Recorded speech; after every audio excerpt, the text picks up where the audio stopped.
3 of the Saskatoon History Review. Come on. You know, sometimes technology is your friend and sometimes it's not. What an issue we have for you folks tonight. As usual, we have Peggy Sarjeant and Linda Dietz to thank for it. The review is a labor of love, and it shows. Peggy and Linda, if I can get you to stand up here so we can get a good look at you and a nice round of applause. There is an amazing amount of work that goes into this, including not just the editing, but also the layout. And Linda is responsible for the layout. And without Linda, we could not have a magazine. So we want to give Linda an extra round of applause.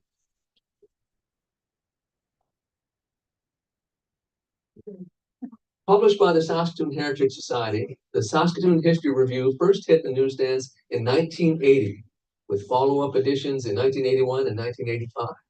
In 1988, the late Bill Sarjeant proposed that it be published annually, henceforth, with him as editor. And the rest, as they say, is history. That's right. So the review is a rarity in Canada. It's one of only a handful of historical journals specifically focused on a single municipality. And since the Provincial Archive stopped publishing Saskatchewan history a few years ago, it is the only historical journal in the province. And that makes it a considerable accomplishment, and one of which we should be proud. Looking at a list of articles published in the review over the years is like reading a who's who of Saskatoon history. We have a very robust local history community here, and it's in a large part because of the encouragement and support provided by the Heritage Society and by the Saskatoon History Review over all these years. So this issue features the work of 5 local historians. We have Al Morton writing about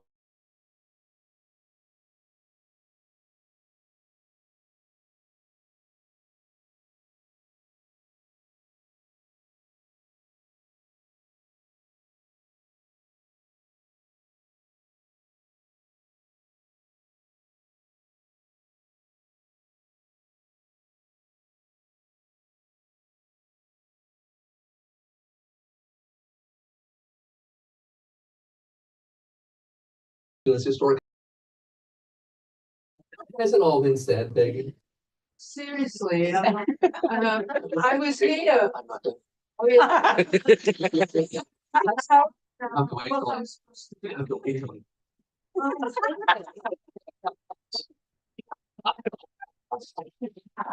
Yeah, we didn't talk about this before coming. Problem. That's all right. It's a friendly crowd. Yes. No one's got, oh, except for Ken and Bonnie in the back brought some rotten fruits with them just in case. Since her arrival in Saskatoon in 1972, Peggy has spent countless hours advocating for the preservation of Saskatoon's history and our built heritage. She is a founding member of the Saskatoon Heritage Society and a current board member. She has also served on the board of the Friends of the Forestry Farmhouse and is a past member of the Gusted Trounce Heritage Committee. She's the co-editor of the Saskatoon History Review and a regular contributor. Peggy has received several awards in recognition of her heritage work, including the Lieutenant Governor's Award of the Heritage Canada Foundation, now known as the National Trust for Canada, the Mewasin Conservation Award, and most recently, the Queen's Platinum Jubilee Medal. Peggy is, in fact, the face and voice of local history in Saskatoon. Now, Peggy.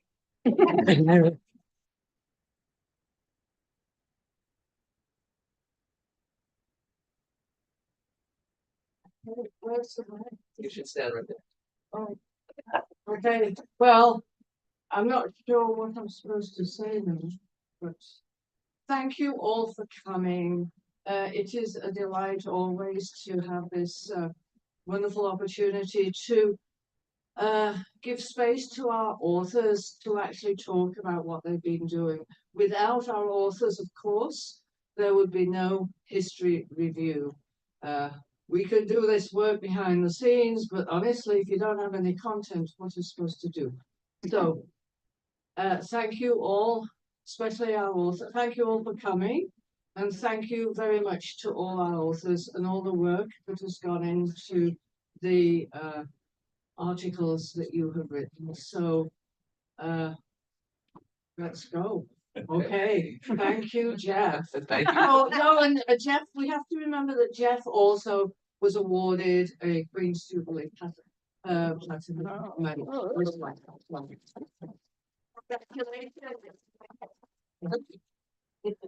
Okay. Right.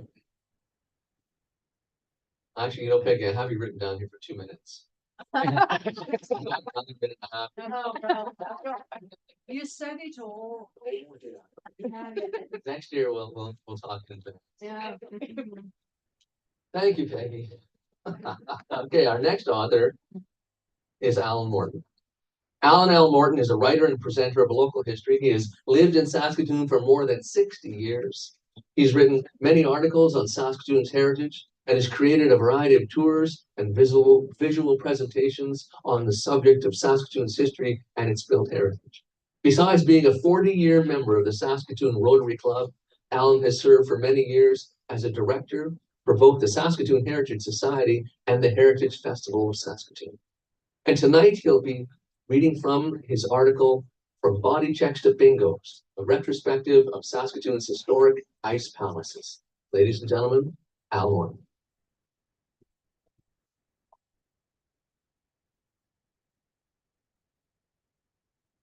Good evening, ladies and gentlemen. Thank you all for coming. It's nice to see so many people out. By 1919, Saskatoon's population had grown rapidly and was at the time home to close to 25,000 persons. In terms of the Canadian landscape, it was still a fairly small city. However, in its drive and enthusiasm, it certainly punched well above its weight. This was reflected in the construction of 2 significant sporting arenas within a span of 4 years, and the corresponding development of top-flight teams to fill them. In 1914, Cairnsfield was constructed and was at the time one of the largest baseball parks in Western Canada. And right after the war, there was considerable local enthusiasm to construct a similar landmark facility for hockey, culminating in a new, privately financed 4,000-seat enclosed indoor hockey arena being added to the fledgling city's mix in 1919. In the 1920s, this latter addition would, for a brief but glorious period, be instrumental in bringing NHL professional caliber hockey to Saskatoon, and would be the catalyst for the arrival of even more new and improved ice palaces over the next 20+ years. These would not only assist in the sustaining and development of the Saskatoon hockey scene at its various levels, but provide fine public venues for skating in addition to being suitable forums for visiting entertainers. This article then tells that story, and I hope you will find it both worthwhile to read. In conclusion, I would like to offer you a couple of short excerpts. The first relates to the actual construction of the 1919 ice arena and the phenomenal speed with which this feat was actually accomplished. Just 18 days from breaking ground to the ice surface being laid down. Yes. Even in today's world with this modern sports equipment, it is hard to envisage that kind of performance being matched. The second excerpt refers to the establishment of Saskatoon's first professional hockey team, the Crescents, in 1921, and its participation in the newly formed Western Canada Hockey League that was now utilizing the new modern player position terms that had first begun to appear in 1917. Here then is the first excerpt. Newspaper headlines of the day still reverberated with the aftermath of World War I. Yet, in the late summer of 1919, a number of prominent Saskatoon citizens were contemplating a project that would bring a sense of excitement and anticipation to the city's 25,000 residents. The group was proposing that a brand new ice arena be constructed with a projected seating capacity for 4,000 people. And that the new facility was to be located on Spadina Crescent on the west bank of the river, just north of the traffic bridge in today's terms. Just north of the traffic bridge. In today's terms, the location would be at the foot of Broadway Bridge, where 4th Avenue intersects 19th Street. The front of the arena would intrude into what is now Friendship Park. By mid-November, all the financial arrangements were in place, and the group's holding company, King Sport, authorized construction to begin. On November the 24th, the first lumber was delivered to the site. Contractor promised to complete construction in 18 working days, and by the third week in December, ice was being laid down in the completed facility. As there was no artificial ice plant, the length of the season was dictated by local weather conditions, but it usually ran from mid-December, to early March. Total construction costs for the new facility was $32,000, approximately $308,000 in today's terms. The second excerpt regarding the beginning of professional hockey is as follows. Towards the end of the 1920-21 hockey season, the phony, quote, amateur status of all the Western Senior Hockey League was being questioned openly. So much so that the Saskatchewan Senior Hockey League champions that year were declared ineligible for Allen Cup play. The varsity team from the University of Saskatchewan was picked instead to represent the province.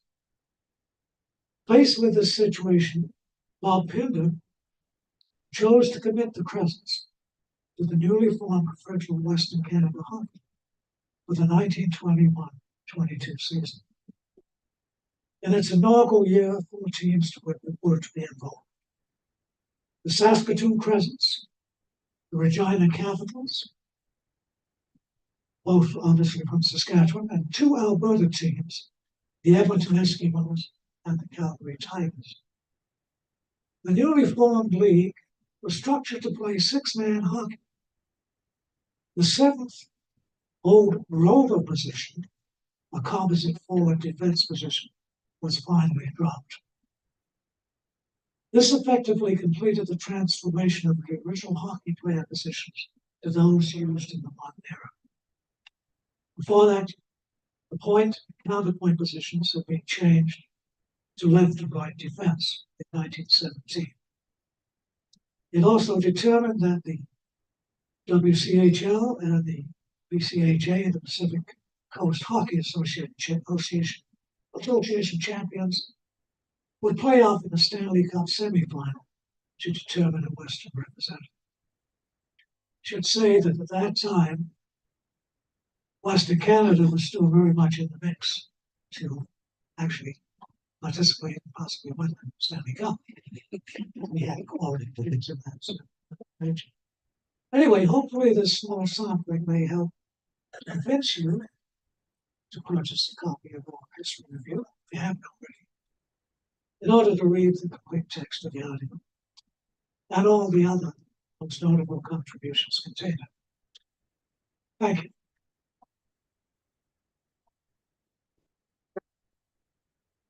Thank you very much, Al. That's right. If you want to know the whole story, you have to buy the So our next piece is entitled Saskatoon 1921, The Year on Film, and it was written by Brock Silversides. Originally from Saskatoon, Brock is now an Edmonton-based archival consultant and monetary appraiser of cultural property. He has worked for the Saskatoon Public Library's local history room, the National Library of Canada, the Provincial Archives of Alberta, the Saskatchewan Archives Board, and the Medicine Hat Museum and Art Gallery. He was the founding director of Media Commons at the University of Toronto from 2003 until his retirement in 2021, and he's taught the management of audiovisual archives at Ryerson University, now Toronto Metropolitan University, the University of Alberta, and for 13 years at the University of Toronto. He's the author of many journal articles and 13 published books and exhibition catalogs. Now, unfortunately, Brock isn't able to join us tonight, but he sent me the script of his remarks, which I shall read on his behalf. And because readers stand over there, I'm going to move over here. So you have to pretend that I'm much taller than I am. Good evening. I won't try to do the voice. Good evening to all attendees and fellow authors, he writes. I wish I could be there for this launch. I was hoping to renew old friendships and perhaps start some new ones with people who, like me, think Saskatoon's history is interesting. However, my wife is dealing with some health issues right now, and I need to stay with her, which is probably a wise idea. My article, Saskatoon 1921, the Year on Film, is actually about several films. However, in the interest of time, I shall just comment on one in particular, entitled Saskatoon, Hub of the West. My interest in it was born of both curiosity, which is good, and also anger, which is generally not an ideal start for a writing project. It started back in the 1980s when I was on the staff of the local history room at the Saskatoon Public Library. Firstly, I was intrigued by a standalone postcard-sized photo of an unidentified newsreel cameraman on the back of a wagon on 19th Street. It had no contextual information with it whatsoever, and I was not aware of a film being shot in Saskatoon at this period. I was also captivated by a collection of 20 unattributed photographic images of parts of Saskatoon, grainier than most from the period, and which exhibited motion blur in many of them. From talking to the then head of the local history room, Wilbur Lepp, and noticing that a few of them were actually intertitles, that is to say, frames with printed captions on them, I realized these were individual frames cut out of a silent film. Even though I had not yet accumulated my 3 or so decades of training and experience with moving image archives, I was puzzled and perturbed at the audacity and the stupidity of cutting frames out of what was likely the only release print of a 1920s film about my beloved hometown. Why would any archivist or curator or private collector do something like this? It runs counter to all archival ethics, not to mention common sense. Now, I heard that there was some damage to the reel, which is likely, considering its age, but surely that didn't render over 99% of the film unsalvageable. Bear with me. This film turned out to be approximately 15 minutes long.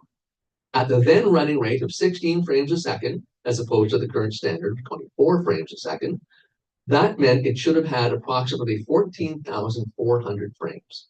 To extract 20 frames and think that one has saved the essence of the film thereby is incredibly stupid.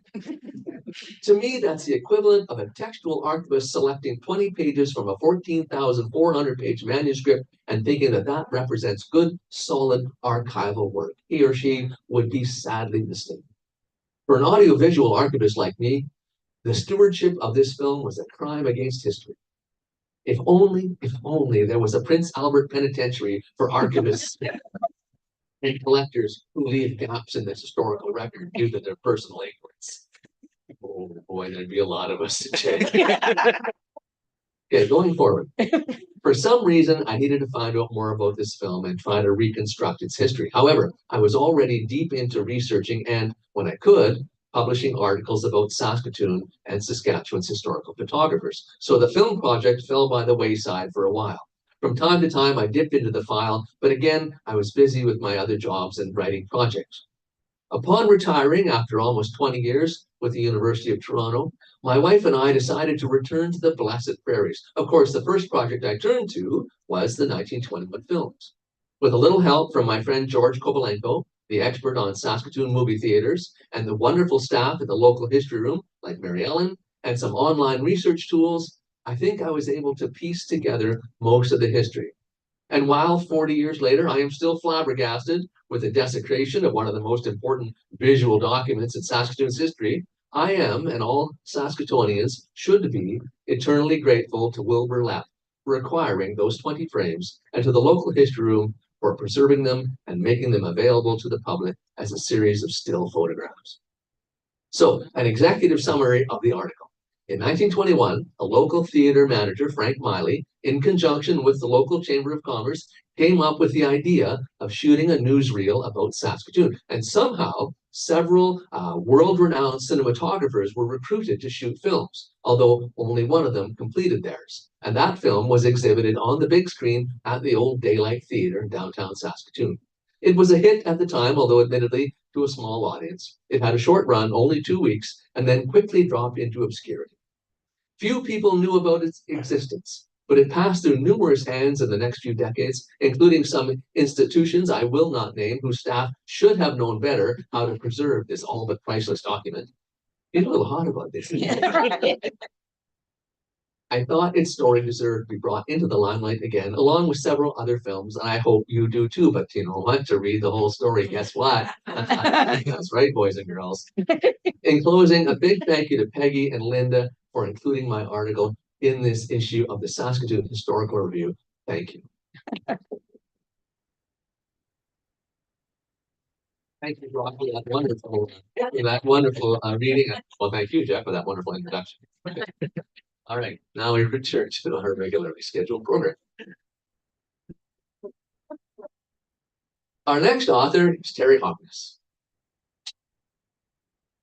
The biography that Terry submitted for this event is very short. That's because to try to list everything that Terry has actually done over the years would take more time than we have. A musician, photographer, videographer, collector, and student of history of all kinds, Terry Hoknes burst onto the local history scene in Saskatoon rather suddenly, just a few years ago, after setting himself the immense task of reading every single available page of the Saskatoon newspaper. I'm not making this up. Terry has read every page of the newspaper in Saskatoon. He runs the Saskatoon History Project, indexing over 100,000 newspaper articles and photographs, mostly from the Star Phoenix, and he administers the Saskatoon History Facebook page with more than 18,000 members. Terry has published more than 40 books on Saskatoon history and currently serves on the board of the Saskatoon Heritage Society and the Saskatoon Heritage Festival. And from a personal point of view, I met Terry originally because of his grandmother, the late Jeannie Walters, who for decades was a force to be reckoned with in Saskatoon's art and cultural communities, and whom Saskatoon and I personally miss greatly. So Terry's article is entitled Building the Idylwyld Freeway, Financial and Personal Cost. Ladies and gentlemen, Terry Hoknes.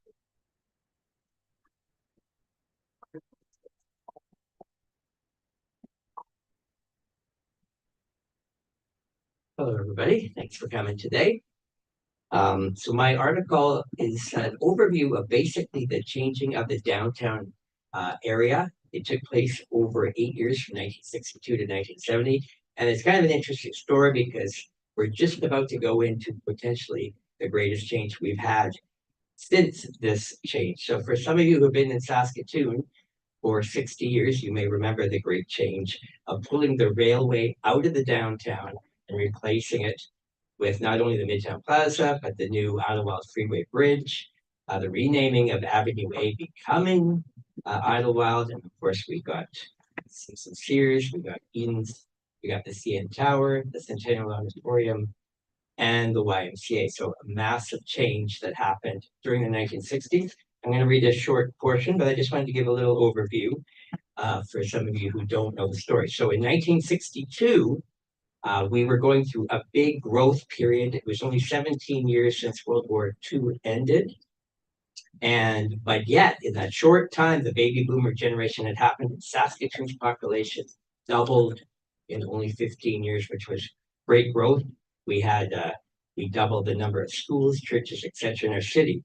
So of course, at that time, we felt we needed a new bridge, because it had been a long time since the Broadway Bridge had been built 30 years earlier, and yet we had twice as many people. Can you imagine the traffic jams at that time? So in 1962, Mayor Sid Buchwald decided that it was time for a new bridge. And the original plan was to build a new bridge that would run actually right parallel with the railway bridge that was downtown. They quickly decided that wasn't the right idea. So then they were actually going to build a bridge at 33rd Street, which would be roughly parallel with that railway bridge. Well, that got killed quickly. So by the end of 1962, they came up with a plan, which was a great undertaking, the idea of pulling the railroad completely out of the downtown and changing the whole shape of the downtown area. They were able to do this obviously by making agreement with the CN Railway, and the city helped pay or contribute to the cost of moving it out. But the numbers, even though they were big numbers at the time, they really sound so small. So Saskatoon was able to buy that entire piece of land, which I say it includes Midtown Plaza and Flingerville, the railway, and they only had to pay $7 million for all of that. And I think what would that cost now to buy up that huge area, which was 32 acres. So I'm going to read a portion of my article. The article is comprehensive and covers all the budgets and all the changes and all the plans and all the construction. But the part that I find most interesting is the behind the scenes troubles that went on to cause this to happen. So I'm going to read just a little bit about what homeowners and businesses had to deal with for us to get the Idylwyld Freeway built. Frank Chisholm, manager of the Saskatoon Badminton Club and Building, stated they would be forced to shut down in March 1965 after 34 years in the community due to expropriation from the city. The Shan store reported that they were never given notice to vacate from the city, and other businesses said they had received no official notice to vacate either, which would greatly affect employees and the cost of moving. These complaints were brought up in March of 1965, only 9 weeks before the businesses were expected to be moving. You can imagine that's not much time at all. It was reported that the city had only made arrangements with 5 of 65 properties required for building the freeway, dated April 1965. Homeowners, of course, complained about the lack of communication from the city. The city also reported they would extend the removable date and give all these people an extra 4 months. Work began on demolishing the business buildings on Avenue A and 20th Street in July of 1965. They had to also demolish the International Harvester building, which was a massive building just north of the Midtown Plaza, for those who might remember that. And in August 1965 is when they made the official announcement that there would be a Midtown Plaza and a YMCA and a Centennial Auditorium to be built. And in December 65, they would announce that they would also demolish the Massey Ferguson building at the corner of 22nd and 1st Avenue. Mrs. Dan Krieger, owner of a home at Lorne Avenue, did not accept the offer given by the city for her property. Her interview in the Star Phoenix read, "Ridiculous. Just a good down payment is all they're offering me." She did not know when or how her family could move. She did not know what amount she would receive from the city and still would need money to buy another house. The only time the city spoke to her was with a take it or leave it offer. She had the only house left on the block. Mrs. Alice Elm of 8th Street West had been living in packing boxes for 3 months. She spent considerable money upgrading her house, and at age 75 said she was too old to buy another house. Mrs. M. Coates of 8th Street West was not happy with the offer after all the renovations she had done on her property. The family still had not received a notice from the city even to move. George Malloy, living on Idylwyld Crescent, had received an initial letter from the city asking to purchase 1,000 square feet from his backyard, but then they never spoke to him ever again. The city passed a bylaw to expropriate the 21 properties to which the city was not able to acquire title and set an immediate September 1st date as takeover. On August 13th of the year, the Star Phoenix published a full-page criticism letter to the city by Walter Bryce, District Superintendent for the Veterans Land Act Administration. He was one of the homeowners who sold to the city. He stated, "There is no negotiating with the city. It was simply a take this price or go to court." He was not able to buy his own house and move it, as the city had never given him any information on expropriation dates. Being forced to move led to many expenses, including legal fees, moving, connecting and disconnecting the gas, commission on purchases of new houses, and the city had the nerve to charge him for moving his water and light meters. He was angry and stressed by the ordeal, and he gave in, sold to the city. Mrs. Dan Krieger of Lorne Avenue hired a lawyer. In an interview that I had with her son, he told me that they were He was 18 years old at the time. The city offered $10,000 for their house. In an arbitration, they settled for a whopping $10,500. So they bumped that up. Ron had spent his entire childhood living at that home. The family used the money that they were given as a down payment to buy a new home on 33rd Street. According to the Star Phoenix, in October, the fire department burned down the houses on Lorne Avenue to speed up clearing land for the freeway. The city figured burning the houses would be cheaper and faster than demolishing and removing. And the city would sell off the furnaces of those two properties. Perhaps it was Joyce Biscoe who had it the worst. Not only was she told that she was losing her house and had to move, but she was also the manager of the sand store on Idylwyld and 20th, who also had to remove the entire building because it was also being demolished. It's just a small part of the story. Fascinating. I hope to find out. Thank you. Wow. The city does engage with a little better now. So thank you, Terry. So our next author is retired Navy Captain John Dalzell, sorry. Born and raised in Saskatoon, John joined the Royal Canadian Navy Reserve as an officer cadet. From 1962 to 1970, he trained and served as a maritime, surface, and subsurface officer. He subsequently entered the Public Service of Canada, while at the same time continuing his association with the Canadian Armed Forces on a part-time basis. He retired from the forces in 1998 with the rank of captain. During his naval career, he held 3 commands, including HMCS Unicorn in Saskatoon, as well as a number of senior staff positions. John enjoys reading and researching naval history, and unfortunately, he's unable to join us tonight. But fortunately, we have in his place Chief Petty Officer Warren Noble, unit historian at the HMCS Unicorn, to talk to us about the article HMCS Unicorn, 100 Years of Service to Saskatoon.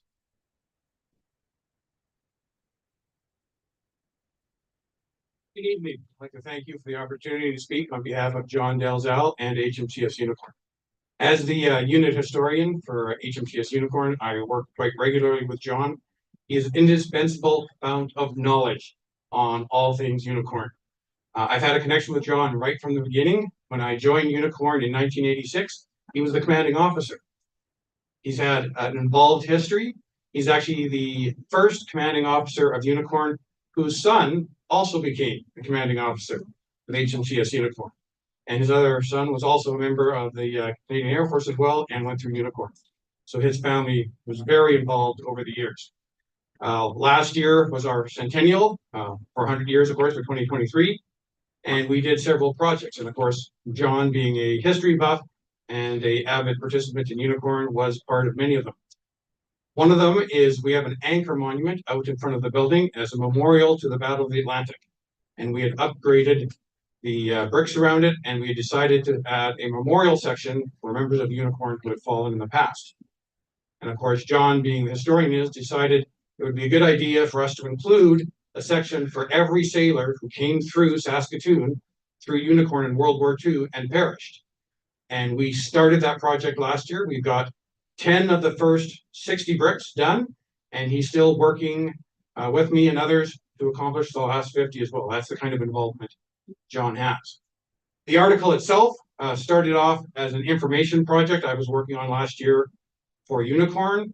I was hunting down information on the 4 locations Unicorn has been over the years.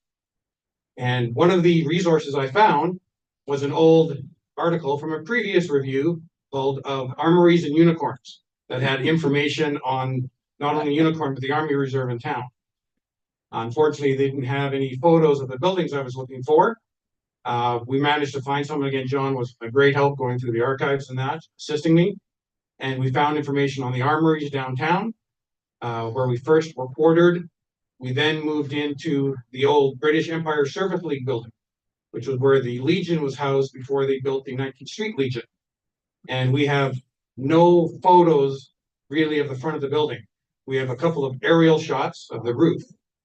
But then we moved on to a third location. We were able to get those photos. And then we got our current building in 43. So having read that article through the review, I thought it would be an excellent idea to have an article on Unicorn Centennial in the history review. So I approached the society and they were gracious enough to accept. I myself am not a author. My writing is very direct, very kind of pointed military.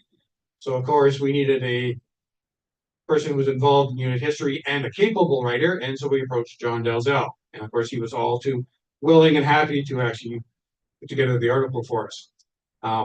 We gave him some initial facts, but if you take a look at the article, it's a very in-depth, involved article. John researched that, of course, himself. And it's not just basic facts and dates, which would have been something I would have been capable of. He wrote about the history. He wrote about the people, the involvement in the community.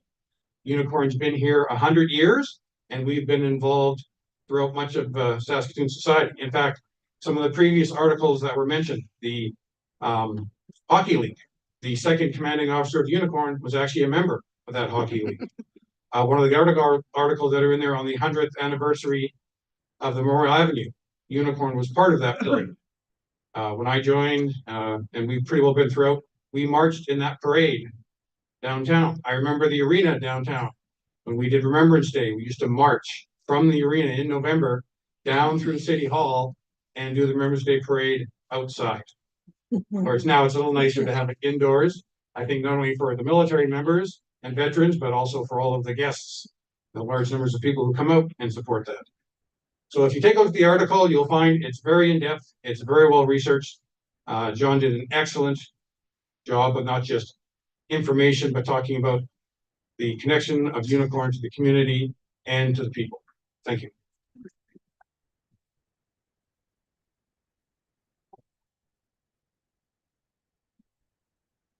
Thank you. I wanted to say something, a little aside, personal note here. The city archives, moved this spring downtown into the old post office. And when we moved, the Unicorn was very gracious enough to allow Ken and I, my associate Ken and I, to use their parking lot to park our cars for those first few very crazy weeks when we got things sorted out. And for that, we are extremely grateful. So thank you. So our final reader tonight, the indomitable Peggy Sarjeant. Last year, we celebrated 100 years since the official dedication of Memorial Avenue trees from Woodlawn Cemetery, planted in 1923. And I had the very great pleasure to serve on the planning committee for that event, along with Peggy and others. And it was wonderful, and it was a moving event. And so the article in the Saskatoon History Review is the story of Memorial Avenue and of that day. So, Peggy, I could call you up to the microphone.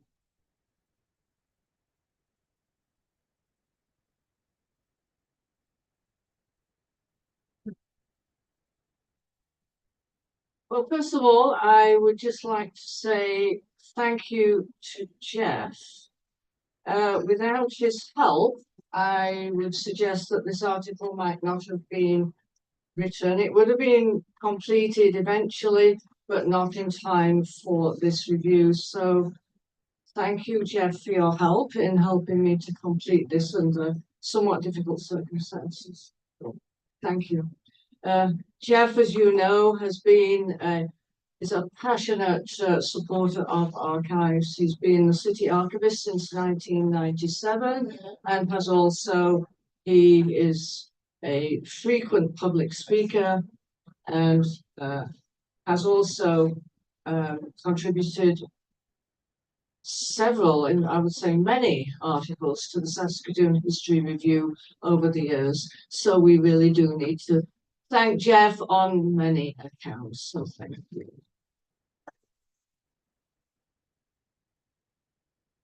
So on to next of kin Memorial Avenue. This is one of the lesser known war memorials in Saskatoon. For those who aren't familiar with it, this splendid avenue of elm trees is located at the 33rd Street entrance to Woodlawn Cemetery. Can I ask if who is here is familiar with the avenue? Are you? Oh, not bad. Okay, so sorry. I'm still going to say where it is.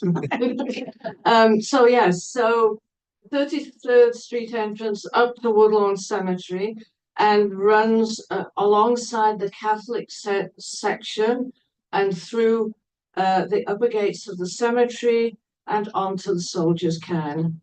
It's a fascinating piece of Saskatoon's history. Each tree is planted in memory of a soldier who died in the First World War and bears a plaque with his name. It's mostly his, actually, I think. His name, rank, date, and place of death. The idea of a memorial avenue grew out of the Roads of Remembrance movement in Britain and Australia. The idea was to plant trees along roadways, creating a living memorial. Remember that word, living? Living memorial that would symbolize the victory of life over death. The concept was promoted by Baroness Nathanan, I still don't know how to pronounce it, of Victoria in Canada. She had connections in London. The idea was carried forward across the country by Canada's patriotic organizations. In Saskatoon, it was the military chapter of the Saskatoon IODE, the Imperial Order of the Daughters of the Empire, who took up the cause. This article tells the story of how the avenue came to be and culminates with a description of the Centennial celebration hosted by the city on June the 18th, 2023, last year. A brief walk down the avenue highlighting some well-known names such as Sergeant Hugh Cairns and his brother Corporal Albert Cairns and Corporal Thomas Klinkskill, only son of Mayor James Klinkskill. They form the conclusion of the article. Mrs. Margaret Hanson and Mrs. Jean Jarvis were the key initiators of the project. You can't see. When you read the article, you will see lovely photographs of the two ladies, indomitable ladies who never gave up on trying to get this project on the road. They persuaded the city of Saskatoon to support the proposal. They worked tirelessly for 15 months up until the dedication ceremony on June the 17th, 1923. What I found really interesting was the early discussion around the possible location of the avenue. That was really quite odd. Yeah. I quote, yeah. There was much discussion about the possible location. The intent was always to link the avenue to Woodlawn Cemetery, but where was the avenue to start? The initial vision was to establish a sweeping tree-lined highway north along 3rd Avenue from Queen Street, across the railway tracks, and up the road leading to the original gates of the cemetery. So put that in your mind. I can't quite see that, yeah. Concerns were raised, however, about possible future large-scale commercial development along 3rd Avenue. So another idea surfaced. How about having the avenue extend west from the cemetery along 33rd Street? That would be towards where SIASK is located now. This would be a quieter, more dignified route. Fortunately for us, and for everybody actually, neither of these options were pursued. If they had, for sure, next of kin Memorial Avenue would not exist today. It would have been subsumed by development. Concept of trees serving as living memorials permeates the whole project. At the dedication ceremony in 1923, Brigadier General Ross spoke movingly as follows: "It is fitting that their memory should be preserved, not in marble or cold granite, but in living and beautiful trees. Trees which will grow more beautiful every spring as the years go on." The Star Phoenix wrote in a similar vein the following day: "A beautiful avenue of trees was a more fitting symbol than a traditional stone monument. symbol of the eternal victory of life over death, refreshing to the eye and the soul of the grateful wayfarer. On June the 18th of last year, Saskatoon hosted a celebration recognizing the 100th anniversary of the opening of the avenue. There was a military parade, followed by the rededication ceremony. Lieutenant Governor Russ Morasti unveiled the Centennial plaque. There's more detailed description of the event in this article, and there are full photos on the back. Inside back cover, photos, and also on the front cover. If you haven't walked down next to King Memorial Avenue for a while, or perhaps have never paid it a visit, now would be a good time to do it, to admire the full colors of this living memorial dedicated to those who lost their lives 100 years ago.